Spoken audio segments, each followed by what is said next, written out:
Hi, taste ചെയ്ത് മൈൻഡിലേക്ക് എല്ലാവർക്കും സ്വാഗതം. ഞാൻ പ്രീതാജിനി.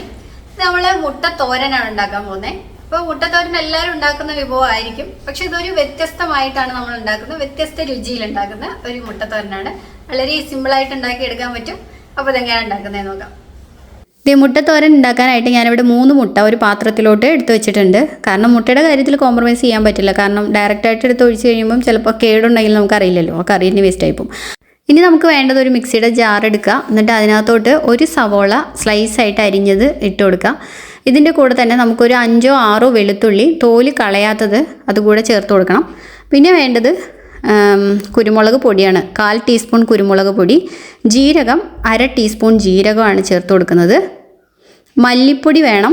മല്ലിപ്പൊടി വേണമെങ്കിൽ നിങ്ങൾക്ക് സ്കിപ്പ് ചെയ്യാം കേട്ടോ, കാരണം ചെറിയ കയ്പുണ്ടാവും എന്ന് എല്ലാവരും പേടിക്കും. അത് കാരണം 1/2 ടീസ്പൂണ് മല്ലിപ്പൊടി ചേർത്ത് കൊടുത്തിട്ടുണ്ട്. അല്ലെങ്കിൽ മുഴുവൻ മല്ലിയാണെങ്കിലും ചേർത്ത് കൊടുക്കാം.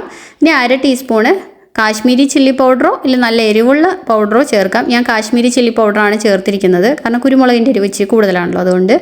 പിന്നെ വേണ്ടത് 1/4 ടീസ്പൂൺ മഞ്ഞൾപ്പൊടിയാണ്. ഇത് കൂടെ ചേർത്ത് കൊടുക്കണം. എന്നിട്ട് ഇനിയിപ്പോൾ നിങ്ങൾക്ക് പെരിഞ്ചീരക പൊടി ഉണ്ടെങ്കിൽ അതും ചേർക്കാം കേട്ടോ. ആവശ്യത്തിനുള്ള ഉപ്പ് 1/2 ടീസ്പൂണ് ഉപ്പ് കൂടെ ചേർത്തിട്ടുണ്ട്. ഇതെല്ലാം കൂടെ നമുക്ക് നന്നായിട്ടൊന്ന് അരച്ചെടുക്കാം. വെള്ളം ചേർക്കാതെ വേണം അരയ്ക്കാനായിട്ട്. അപ്പോൾ അത് വെള്ളം ചേർക്കാതെ അരച്ചെടുത്തിട്ട് വന്നിട്ടുണ്ട്. അപ്പോൾ ഇത്രയുമാണ് ചെയ്യേണ്ടത്. ഇനി നമുക്ക് നല്ല ഒരു കട്ടിയുള്ള പാത്രം എടുത്തിട്ട് അടുപ്പിൽ വെച്ച് നന്നായിട്ട് ചൂടാക്കണം. ഞാനിവിടെ മൺചട്ടിയാണ് എടുത്തിരിക്കുന്നത്. അപ്പോൾ ഇതിനകത്ത് ഉണ്ടാക്കുമ്പോൾ ഒരു പ്രത്യേക ടേസ്റ്റാണെന്ന് ഞാനിത് എടുത്തതാണ്. ഇനി ഇതിനകത്തോട്ട് നമുക്ക് 2 ടേബിൾ സ്പൂൺ എണ്ണ ഒഴിച്ചു കൊടുക്കാം. വെളിച്ചെണ്ണയാണ് സാധാരണ യൂസ് ചെയ്യാറ്, അതുകൊണ്ട് ഞാൻ വെളിച്ചെണ്ണ എടുത്തിട്ടുണ്ട്. അപ്പോൾ 2 ടേബിൾ സ്പൂണാണ് ചേർത്ത് കൊടുത്തത്. നന്നായിട്ട് എണ്ണ ചൂടായിട്ട് വരുന്ന സമയത്ത് നമ്മൾ അരച്ച് വെച്ചിട്ടുണ്ടായിരുന്ന അരപ്പ് ഇതിനകത്തോട്ട് ഇട്ട് കൊടുക്കാം.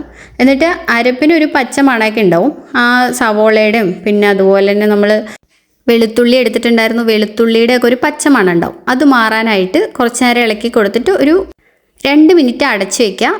തീ വളരെ കുറച്ച് വെച്ചിട്ട് വേണം അടച്ച് വെക്കാനായിട്ട്. അപ്പോൾ നല്ല അടിക്കട്ടിയുള്ള ചട്ടിയാണ് എടുത്തിരുന്നെങ്കിൽ കരിയത്തൊന്നുമില്ല. അപ്പം കുറച്ച് നേരം നമ്മൾ ഒരു 2 മിനിറ്റ് അടച്ച് വെച്ചതിന് ശേഷം മുട്ട എടുത്ത് വെച്ചിട്ടുണ്ടല്ലോ, അത് സൈഡിലോട്ട് ഈ അരപ്പൊക്കെ ഒന്ന് സൈഡിലോട്ട് ഒതുക്കിയതിന് ശേഷം ഈ മുട്ട അതിനകത്തോട്ട് ഒഴിച്ചു കൊടുക്കണം.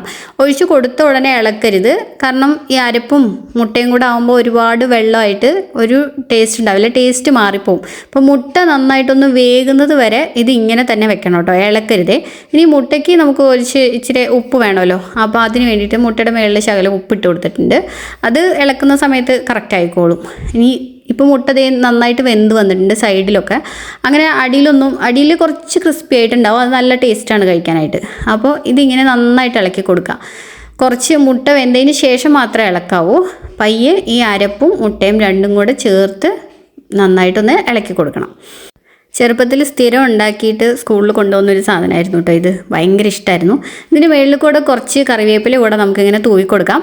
അപ്പോൾ നല്ലൊരു മണം കൂടെ കിട്ടും. ഒരു 2 മിനിറ്റ് ഇങ്ങനെ വെച്ചതിന് ശേഷം നന്നായിട്ടൊന്ന് ഇളക്കി കൊടുക്കാം. മുട്ട ഇളക്കിയതിന് ശേഷം പിന്നെ അടച്ച് വെക്കരുത്. ഈ സമയത്ത് നമ്മൾ തീ ഒരല്പം കൂട്ടി വെച്ചിട്ട് വേണം നമ്മൾ ഇങ്ങനെ ഇളക്കി കൊടുക്കാനായിട്ട്. അപ്പോൾ അടിഭാഗമൊക്കെ നല്ല ക്രിസ്പി ആയിട്ട് കിട്ടും. അപ്പോൾ ടേസ്റ്റ് നല്ലൊരു ടേസ്റ്റ് ആയിരിക്കും. ഒരുപാടങ്ങ് കുഴഞ്ഞടക്കത്തില്ല. അതിന് വേണ്ടിയിട്ടാണ് തീ കൂട്ടി വയ്ക്കുന്നത്. അപ്പോൾ ഉപ്പ് നോക്കിയിട്ട് ആവശ്യത്തിനുള്ള ഉപ്പ് ഇട്ട് കൊടുത്തോളൂ. അപ്പോൾ ഞാനൊരു ശകലം ഉപ്പ് കുറവാണ്, അപ്പോൾ ഒരു നുള്ളു ഉപ്പ് ഇങ്ങനെ വെള്ളോട്ട് വിതറി കൊടുത്തിട്ടുണ്ട് കേട്ടോ. എന്നിട്ട് നന്നായിട്ടൊന്ന് ഇളക്കിയെടുക്കാം. ആ വെള്ളമൊക്കെ വറ്റിയിട്ട് നല്ല ഡ്രൈ ആയിട്ട് കിട്ടുന്നത് വരെ നന്നായിട്ട് ഇളക്കണം. അതിൻ്റെ മുകളിൽ കൂടെ കുറച്ച് കറിവേപ്പിലയും പിന്നെ മല്ലിയില ഇഷ്ടമാണെന്നുണ്ടെങ്കിൽ മല്ലിയിലയൊക്കെ കൂടെ ഇട്ടിട്ട് ഗാർണിഷ് ചെയ്തെടുക്കാം. അപ്പോൾ ഇത്രയേ ഉള്ളൂ പരിപാടി. വളരെ ഈസി ആയിട്ട് ചെയ്യാൻ പറ്റുന്ന ഒരു അടിപൊളി കറിയല്ലേ ഇത്, മുട്ടത്തോരൻ.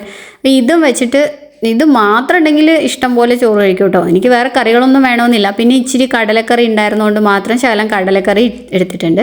അപ്പോൾ ഈ മുട്ടത്തോരനും കൂട്ടി ഞാൻ ചോറുണ്ടട്ടെ. പിന്നെ ബാച്ചിലേഴ്സിന് പറ്റിയ ഒരു റെസിപ്പിയും കൂടിയാണ്. അപ്പോൾ വീഡിയോ ഇഷ്ടപ്പെട്ടിട്ടുണ്ടെങ്കിൽ ലൈക്ക് ചെയ്യുക, കമൻറ്റ് ചെയ്യുക, ഷെയർ ചെയ്യുക, സബ്സ്ക്രൈബ് ചെയ്യുക. അടുത്ത വീഡിയോയിൽ നമുക്ക് വീണ്ടും കാണാം. ബൈ.